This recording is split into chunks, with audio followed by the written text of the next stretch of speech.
জমি মাফিয়ারা বিক্রি করে দিচ্ছে সরকারি জমি। রামগঞ্জের তিস্তা সংলগ্ন এলাকার জমি বিক্রি করেছে জমি হাঙররা। তাই জমি দখলদারি নিয়ে রাজনৈতিক তরজাও মেধেছে। প্রশ্ন উঠতে শুরু করেছে, সরকারি জমি কিভাবে বিক্রি করে দিচ্ছেন জমি মাফিয়ারা। কারণ উত্তর দিনাজপুরের রামগঞ্জের তিস্তা সংলগ্ন এলাকায় দেদার জমি বিক্রি হচ্ছে। প্রতিদিনই গড়ে উঠছে দোকান, বাড়ি, ফ্যাক্টরি। কিভাবে এই জমি বিক্রি করছে মাফিয়ারা? এলাকার বাসিন্দারা জানিয়েছেন, কিছু মাফিয়া এই বেআইনি কারবারের মধ্যমণি। এটা ওই গ্রামের লোক করছে, ইসলামপুরের লোক করছে। ও তিস্তার পাড়ে? হ্যাঁ। কয়জন লোক মিলে করছে? হ্যাঁ, মোটামুটি 2-3 জন আছে এখানে। জায়গাটা তো ফাঁকা জায়গা। হ্যাঁ, ফাঁকা জায়গা। ও খাতার আছে, খাতা লিছে। ও তিস্তারও আছে? তিস্তার কিছু সমান আছে। জমি মাফিয়ারা তিস্তার জমি বিক্রি করে দিচ্ছেন 4 লাখ টাকা কাটা হিসেবে। ইসলামপুরে জমির কারবারিরা অবৈধ ব্যবসা চালিয়ে যাচ্ছে। তিস্তা সেচ প্রকল্পের জন্য জমি বিক্রি করা হচ্ছে।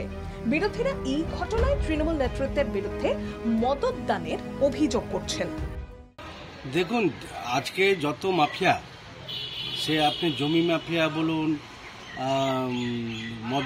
দারু মাফিয়া বলুন, যত মাফিয়া আছে সব তো তৃণমূলের নেতা।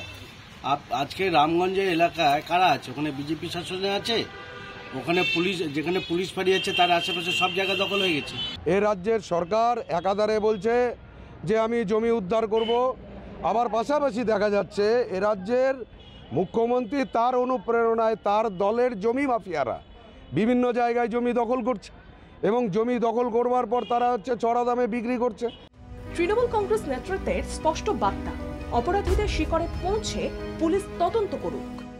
এই যে বলছে বিরোধীরা যে তৃণমূল পার্টির লোক জড়িত আছে বা নেতা জড়িত আছে, এটা সরাসরি মিথ্যা কথা।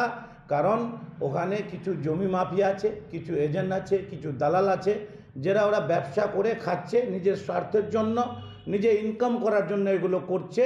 তো আমি এটা বলতে পারি আপনার চ্যানেলের মাধ্যমে যে কিছু এজেন্ট আর কিছু মাফিয়া, জমি মাফিয়া, ল্যান্ড মাফিয়া যারা আছে ওরা এগুলো করছে, আমরাও শুনেছি। প্রশাসন চায় রাজনীতির ঊর্ধ্বে উঠে জমি কারবারিদের খুঁজে বের করতে।